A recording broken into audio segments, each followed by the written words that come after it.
Esta icónica película mexicana, dirigida por Luis Estrada, es una sátira política que critica el sistema político y la corrupción en México a través de la historia de Juan Vargas, un funcionario de bajo rango llevado a la política al convertirse en alcalde de un pequeño pueblo. Al inicio, sus buenas intenciones de traer modernidad al lugar lo llevan a descubrir que la falta de recursos es debido a la corrupción existente, y ante las demandas de sus superiores se ve obligado a cometer actos cada vez más corruptos y a reprimir a los ciudadanos con violencia para mantener su posición. La película utiliza el humor negro y la ironía para abordar el abuso de poder de la política mexicana, la cual actualmente continúa siendo un grave problema que afecta el desarrollo de nuestro país. ¿Qué tan vigente será esta película de 1999? Descubrámoslo con el maestro Arturo Pueblita Fernández, aquí en Cultura al Derecho.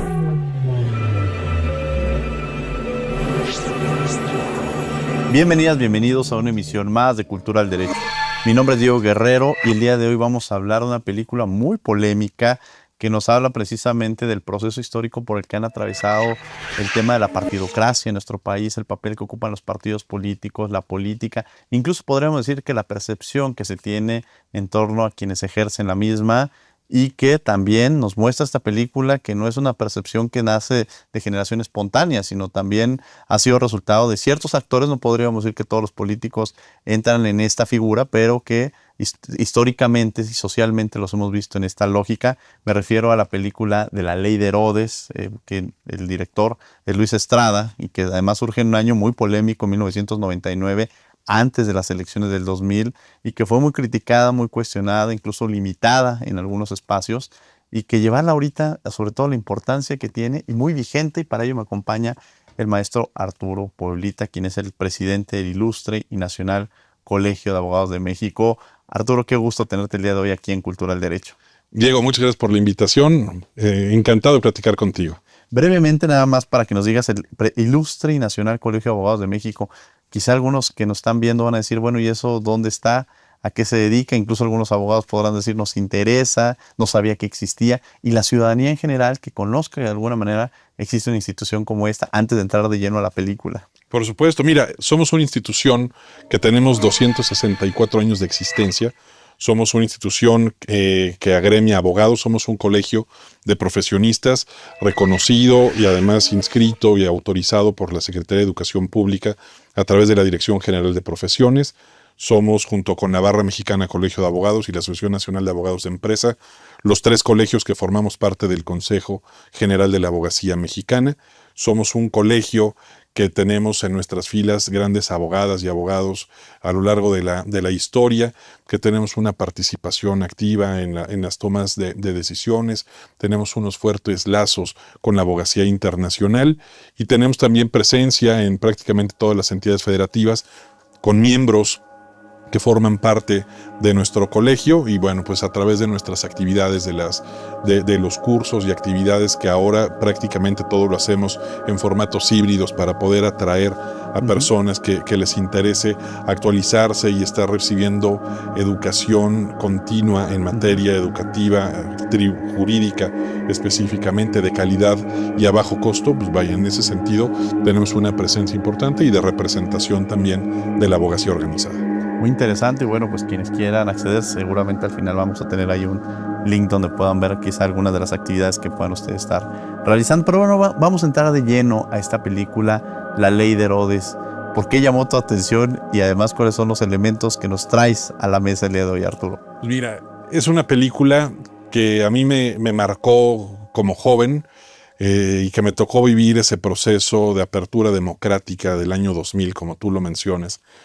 Yo te podría decir que yo siendo una persona que nació en el año 1980, me tocó ir viendo como joven llegar a la elección del año 2000, donde hubo una transición democrática, e ir viendo una época de mucha apertura, en donde se fue de alguna manera desgajando un sistema político monolítico, de partido de Estado, y en donde yo creo que la apertura que se dio en el gobierno de Ernesto Zedillo fue muy importante, el haber permitido que se exhibiera en los cines esta película.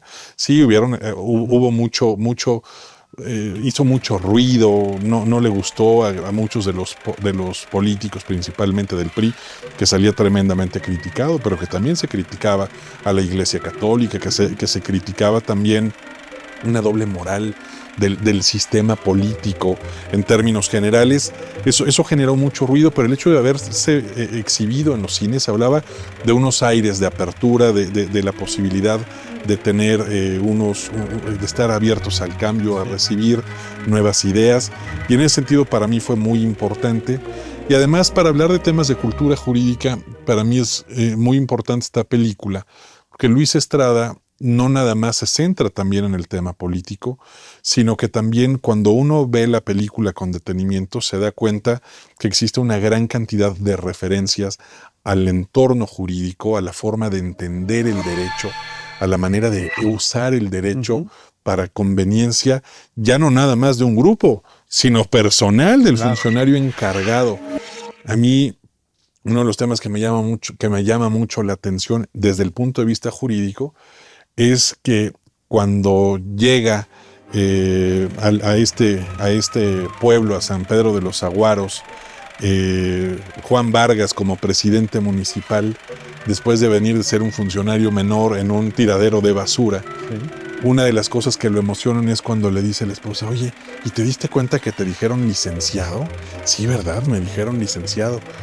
Eso te habla también de una forma de entender que de esta manera de pensar de muchos políticos, que por el simple hecho de llegar al puesto, el puesto ya viene acompañado por conocimientos, que ya viene acompañado de una serie de resultados que pueden dar como si fueran inherentes al puesto. Ahora, una de las grandes preocupaciones que tenemos como sociedad y que la vemos reflejada, y que además ha sido el discurso histórico en el cual hemos permeado en toda la sociedad, es el tema de romper con la corrupción.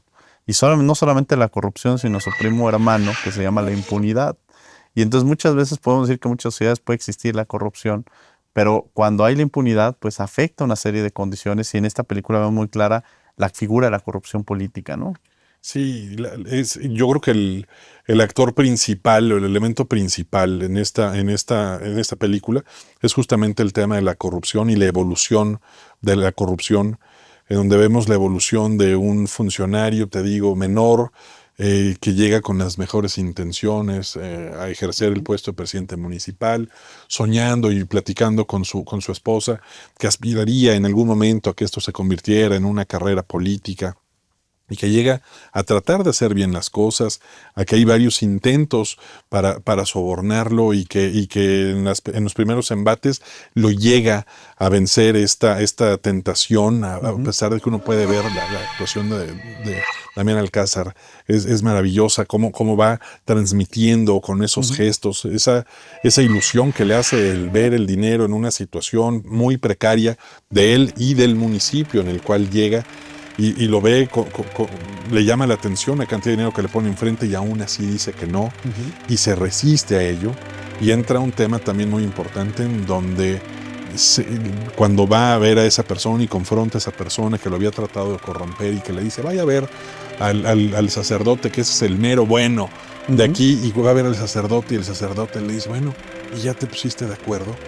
Es ahí en donde se rompe, donde se da cuenta que es parte de un sistema, y que él se estaba resistiendo a algo que para los demás era completamente, absolutamente normal, y entonces sí se deja ir y termina siendo lo que nos narra la película.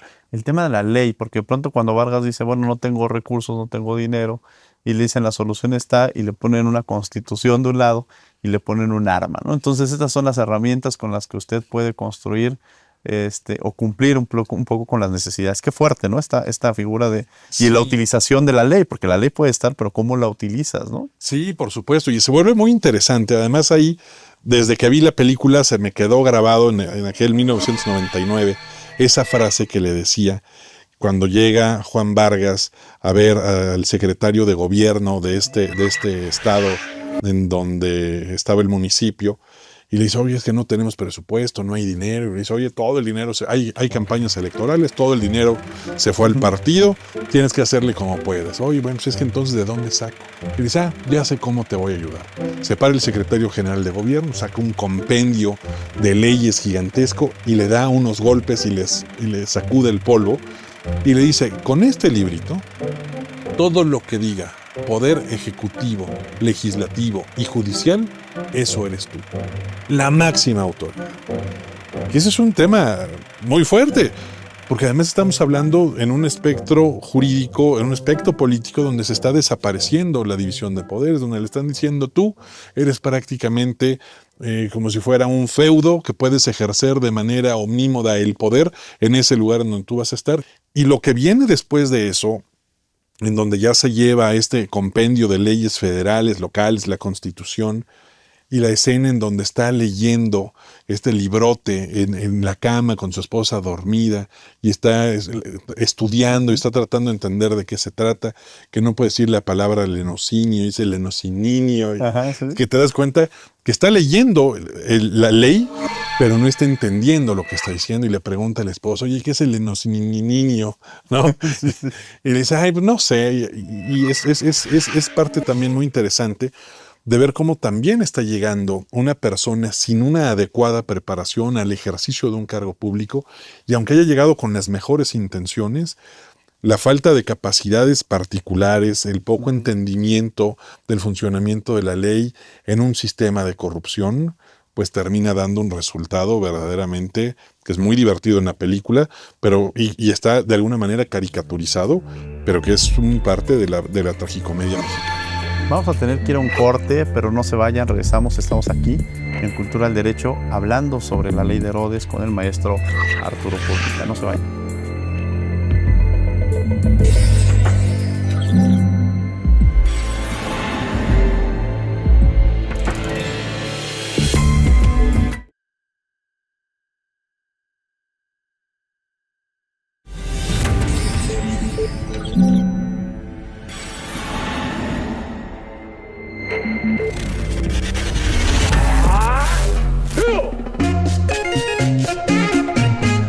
Uno de los casos de corrupción más escandalosos de México es conocido como la estafa maestra. Este caso del 2017 reveló el desvío de 7.670 millones de pesos del erario público. El esquema involucró a 11 dependencias federales, 8 universidades públicas y más de 128 empresas fantasma, donde el dinero destinado a programas sociales fue desviado a través de contratos fraudulentos. Una de las figuras clave fue Rosario Robles, exsecretaria de Sedesol y Sedatu, quien fue acusada de omitir frenar el desvío. En 2019, ella fue detenida y puesta en prisión preventiva, acusada de ejercicio indebido del servicio público, y aunque intentó colaborar con las autoridades, su solicitud fue rechazada y en 2022 fue dejada en libertad bajo medidas cautelares. Mientras otros involucrados siguen sin ser procesados, el caso ha expuesto la profundidad de la corrupción en México y los desafíos que enfrenta la justicia en sancionar a los responsables. Estamos de regreso en Cultura del Derecho platicando de esta película La Ley de Herodes y nos acompaña el día de hoy como invitado el maestro Arturo Pueblita, quien es el presidente del Ilustre y Nacional Colegio de Abogados de México. En el bloque anterior hablamos sobre una serie de factores que se presentan en la película, una película que nos muestra un poco el tema, podríamos pensar, post-revolucionario, en cómo se está considerando, cómo está configurando el Partido Revolucionario Institucional en ese momento, pero podríamos verla a la luz del presente. ¿Qué tan vigente se vuelve esta película? Como tú ya lo mencionabas, en esta separación de poderes, en esta figura de un personaje que llega con todas las mejores intenciones, pero que el propio sistema lo corrompe, pero también, como tú lo mencionabas, el primer factor de corrupción es aceptar un cargo para que uno no está preparado, ¿no? Claro. Entonces ahí hay parte de esa idea en la cual él pues, no tenía las capacidades para... Tenía las buenas intenciones, que esas intenciones puedan ser muy bondadosas, pero no tenía las cualidades o la experiencia para poder ejercer el cargo, ¿no? Pues mira, es tremendamente vigente. Yo creo que una de las habilidades que tiene Luis Estrada como director es que no nada más está haciendo un retrato hablado del pasado, sino que también es una forma de denuncia de lo que ha sucedido y lo que puede llegar a suceder. Tú imagínate que lleguen jueces a ejercer su función. Olvídate que es una presidencia municipal, ponlo en un juzgado. Una persona que llega sin tener las habilidades, los conocimientos, la experiencia para el ejercicio del cargo y que se tope en un escenario igual, en donde llega una persona con las mejores intenciones, a lo mejor una persona joven que acaba de salir de la carrera, como se ha dicho, y que digan, oye, pues ahora que ejerce la función de juez porque tiene su corazón limpio. Oye, pero si llega ahí y se topa con un sistema corrupto, si llega y se topa con un sistema en donde le dicen, oye, pues es que así es como funcionan las cosas, pues esto no va a funcionar así. Entonces, por eso yo creo que en el tema, por ejemplo, de la elección de jueces, del funcionamiento de la judicatura en los diferentes niveles, se debe de seguir optando siempre por tener mecanismos de selección de los mejores perfiles técnicos, independientes, de los poderes. Otro de los temas que a mí me llama mucho la atención y que lo vuelve muy vigente es este tema de el culto a la personalidad presidencial. Uh-huh. Si tú te pones a revisar la película o la vuelves a ver, la cantidad de veces que se reitera y se menciona al presidente Miguel Alemán, que además se da en una coyuntura en donde es el primer presidente del PRI, después del Partido Nacional Revolucionario y del Partido de la Revolución Mexicana, que se crea esta nueva idea de la revolución institucionalizada, que es el primer presidente que llega siendo civil y que ya no es de estos presidentes generales que se habían dado, como el caso de Miguel, de Manuel Ávila Camacho, el caso de Lázaro Cárdenas, que eran los inmediatos anteriores. Es un asentamiento del país, y este tema de la imagen y de la exaltación presidencial, de estas ideas del progreso, de la prosperidad y modernidad y progreso, de la cual hablaba el presidente, y que se reiteraba como un mantra en una y otra ocasión. Este tema del culto a la personalidad, también de percibir por simple hecho del aspecto físico de una persona o de su nacionalidad, que puede tener ciertas habilidades, pues sigue siendo completo y absolutamente actual. El tema del entendimiento de que el ejercicio del poder político se puede realizar desde una visión meramente partidista, siguiendo a un caudillo. Yo creo que esa es una de las cosas que Luis Estrada hace 25 años exactamente estaba narrando, y que sirvió como parte para darle a conocer a aquella juventud y a aquella sociedad de 1999 en el cambio de milenio, ante una apertura, una posible apertura democrática, tomando en consideración que en 1997 el PRI ya había perdido la mayoría de la Cámara de Diputados por primera vez en la historia.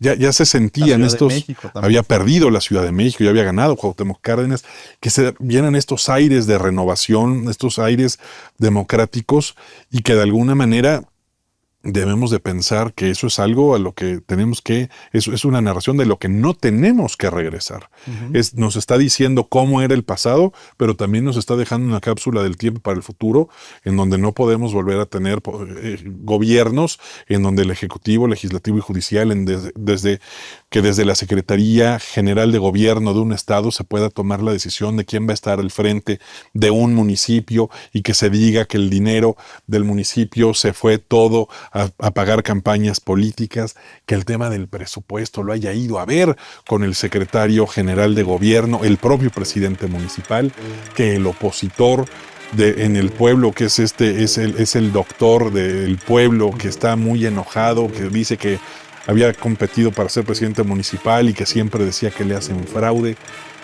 Cuando va a denunciar lo que está sucediendo en su municipio, va a ver al secretario general de gobierno, el cual no lo recibe, pero también nos habla que ahí, jurídicamente hablando, que debió haber pensado si iba a la Fiscalía del Estado, o sea, claro, fue a ver al jefe, porque se veía como un tema de verticalidad, y no tenemos que regresar de ninguna manera a ese tipo de gobiernos monolíticos, en donde se omite escuchar a aquellas personas que tienen una posición diferente a aquellos que ejercen el poder. Y muy interesante también la figura de estos partidos políticos, como lo mencionas, porque pareciera ahora, viendo las noticias, que no han cambiado mucho, ¿no? Recientemente la reelección del presidente del Revolucionario Institucional, las discusiones dentro de la Acción Nacional, es decir, vivimos un sistema democrático que va cambiando, porque el concepto de democracia se va adaptando y va cambiando, pero también los actores políticos, las instituciones políticas tendrían que adaptarse a esos cambios y vemos que se quedan pausados frente a la realidad, ¿no? Y esta película que muestra pues un PRI, un PAN, que eran los partidos que en ese entonces se encontraban, pues no tan ajenos a la realidad que estamos viviendo frente a la partidocracia, ¿no?, que tenemos en México. Sí, que yo creo que en ese sentido el tema de los partidos, creo que no hemos, como sociedad mexicana, no han evolucionado. Tú ya escogiste un partido, tú eres de Morena, tú eres del PRI, tú eres del PAN, tú eres de Convergencia, el Movimiento Ciudadano. Entonces tú vas a aguantar y tú vas a soportar y tú vas a aplaudir las decisiones que se tomen desde tu partido, sean o no las correctas. Tú no vas a cuestionar, tú vas, son tus colores y tú los sigues a todos lados. Y yo creo que aquí lo que tenemos que ver es que tenemos que perder esa visión de porristas, esa visión de falta de crítica, que tenemos que ser una sociedad crítica, que tenemos que ser una sociedad evolucionada, que tenemos que darnos cuenta que uno puede tener una afiliación política, que uno puede tener una corriente, que alguien puede estar convencido de una lucha social o que puede estar convencido de temas de la libertad económica, puede tener una visión política diferente, pero que los actos que realizan los políticos, que los actos que realizan que atenten contra la democracia interna del partido o de la nación, que deben ser cuestionados y que no debemos dejar pasar eso, que parte de la evolución, que parte del sistema tiene que pasar justamente por tener a esta sociedad crítica que pueda terminar expulsando las malas prácticas. ¿Qué nos enseña la ley de Herodes? Que lo único que tenían, la única herramienta que había en el pueblo de San Pedro de los Aguaros para poder hacer frente a los actos despóticos de un presidente municipal que no había sido electo popularmente, sino que llega por un dedazo, será cortarles la cabeza, como le sucede al primero y como estuvo a punto de sucederle al segundo presidente municipal, que es justamente Juan Vargas. Justicia por propia mano, ¿no? Frente al colapso del Estado democrático de derecho, la ciudadanía empieza a entender que la única forma, o piensa más bien, frente a este colapso de instituciones, que ellos tienen que hacer justicia por propia mano, ¿no? Sí, eso es algo que queda muy claro, en donde incluso el propio secretario del ayuntamiento, que era el brazo derecho, el que ayudaba a que operaran las cosas, termina estando en la cárcel y que es uno de los que termina instigando al linchamiento junto con el sacerdote, que era el que había metido en el tema de la corrupción o que le había abierto los ojos, que a lo mejor no estaba tan mal, y se terminan metiendo en este tema. Es muy importante. Nos queda poco tiempo, algunas reflexiones con algunos puntos con los que quieras cerrar, Arturo. Un tema que a mí me parece también muy importante y desde el punto de vista jurídico es que ya en el momento de máxima locura de este personaje de Juan Vargas se pone a redactar su propia constitución. Esa es otra de las genialidades que nos regala Luis Estrada, en donde ya con la preocupación que se le iba a acabar el puesto, se pone a dictarle a Carlos Peck, su secretario, que a partir de ahora empieza a leer la Constitución y le empieza a arrancar páginas y dice: esto no sirve, esto no sirve. A ver, apunte, Peck, y le empieza a decir: ahora el periodo del presidente municipal va a durar 20 años, con posibilidades de reelección hasta por 4 ocasiones. Uno nunca sabe. Ese tipo de cosas, de ya llegar a ese nivel de crear sus propias normas que son completa y absolutamente en su beneficio, pues no es otra de las señales que nos manda en ese 1999 Luis Estrada, que no debemos de llegar a ello. Muchas gracias, Arturo, por haber estado con nosotros aquí en Cultura del Derecho. Te aprecio mucho que hayas compartido con nosotros esta película, La Ley de Herodes. Muchas gracias a ti, Diego, por la invitación. Gracias. Y gracias a ustedes por acompañarnos en una emisión más de Cultura del Derecho. También los martes los invitamos, estamos en Radio UNAM, en el 96.1 FM. Por lo pronto, que tengan buen día y sigan con la programación de Canal 22. Hasta luego.